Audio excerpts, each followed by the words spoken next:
Doing a quick update on the 240Z. Getting your door handles, as you can see these have been warped with age.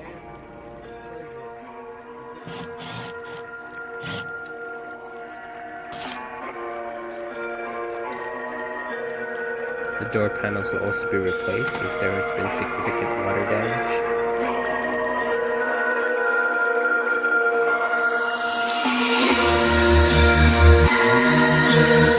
The pattern is going to be double diamond stitching with carbon fiber all around, going to mimic the brown racing seats previously installed.